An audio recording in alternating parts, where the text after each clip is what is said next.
গোবেচারা চেহারা দেখে হয়তো বোঝার কোনো সাধ্য নেই, এর পেছনে লুকিয়ে আছে জঘন্য পরিকল্পনা। এই ধরনের মানুষদের অসহায়তার কথা শুনে যাচাই বাছাই ছাড়াই যদি কাজে নিয়োগ দেওয়া হয়, কতটা বিপদ হতে পারে মা মেয়ের খুনের ঘটনায় যেন তার প্রমাণ। আর হয়তো সেই ভুলটি করেছিলেন রাজধানীর মোহাম্মদপুরের এই নিরীহ মা মেয়ে, আর তার পরিণামে নির্মমতার সর্বোচ্চ বলি হতে হলো মা লায়লা আফরোজ আর মেয়ে নাফিসাকে। আয়েশা সম্পর্কে এটা একদমই ক্লুলেস একটা ঘটনা ছিল। সে মোবাইলও ইউজ করতো না, ছবি টবি কিছুই ছিল না, কিন্তু তার এই যে গলার সাইডে যে পুরা দাগটা, এইটাই আমাদের একটা ক্লু। কারণ এই পুরা দাগ নিয়ে এর আগে এই মহিলা জুলাই 25-এ ধরা পড়ছিল। এইটা আমাদের থানায় একটা মোহাম্মদপুর থানায় জিডি ছিল, সেই জিডির ক্লু ধরে আমরা এই পুরা হত্যাকাণ্ডের রহস্যটা উদ্ঘাটন করতে সক্ষম হয়েছি এবং তাদেরকে গ্রেপ্তার করতে সক্ষম হয়েছে। ঘটনার মাত্র 4 দিন আগে কাজ শুরু করেছিলেন গৃহকর্মী আয়েশা, কিন্তু পুলিশ বলছে এই স্বল্প সময়ে আয়েশা ছক আঁকেন কিভাবে বাসা থেকে স্বর্ণালংকার আর মূল্যবান মালামাল চুরি করা যায়। ঘটনার দিন সোমবার সকাল 7:51 বোরকা পরে আয়েশা বাসায় ঢোকেন, আর 9:35 দিকে নিহত নাফিসার স্কুল ড্রেস পরে বাসা থেকে বের হন। এর মাঝেই চুরি ও খুন করতে সক্ষম হয় এই ঘাতক। প্রাথমিকভাবে জানা যায় ঘটনার দিন সকাল 7:51 হতে উক্ত বাসায় গৃহকর্মী আয়েশা প্রবেশ করেন এবং 9:35 সময় সে বাসা ত্যাগ করে।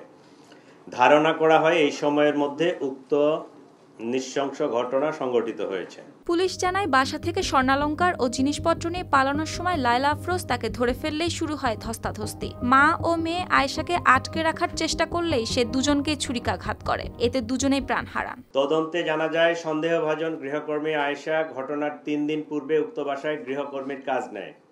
কাজে যোগ দেওয়ার পূর্বে তার নাম ঠিকানা যোগাযোগের কোনো ফোন নাম্বার উক্ত বাসায় কারো কাছে ছিল না।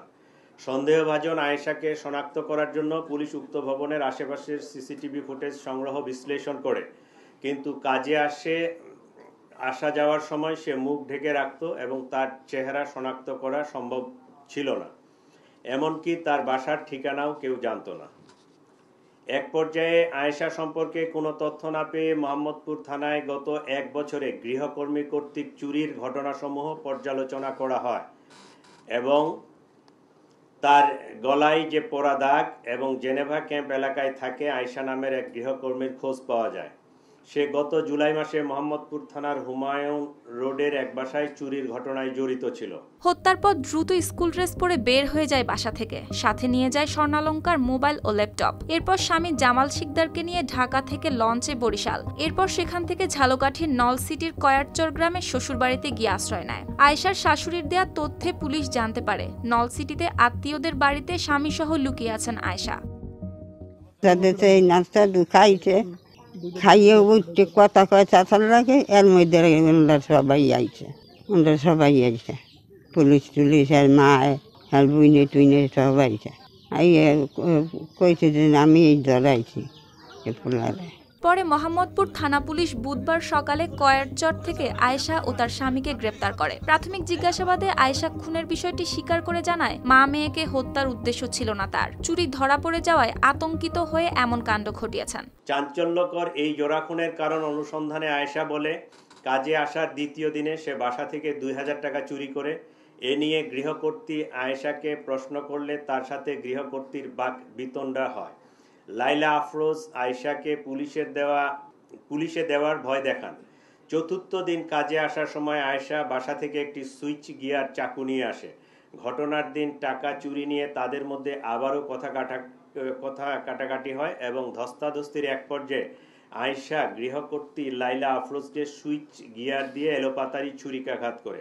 এ সময় তাদের মেয়ে নাফিসা তার মাকে বাঁচাতে এগিয়ে এলে তাকেও ছুরিকাঘাত করা হয়। ছুরিকাঘাতের ফলে অতিরিক্ত রক্তক্ষরণে মা ও মেয়ে দুজনেই মারা যান বলে প্রাথমিকভাবে প্রতীয়মান। ঘটনার সময় আয়েশা নিজেও আহত হয় এবং রক্তমাখা কাপড় চোপড় পাল্টিয়ে মেয়ে নাফিসার স্কুল ড্রেস পরে বাসা থেকে বের হয়ে যায়।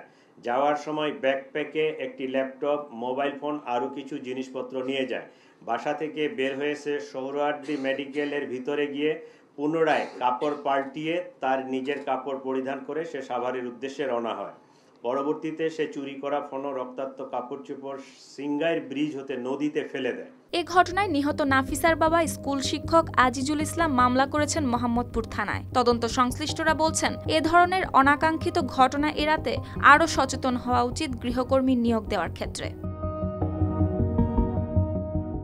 সুপ্তি রায়, RTV।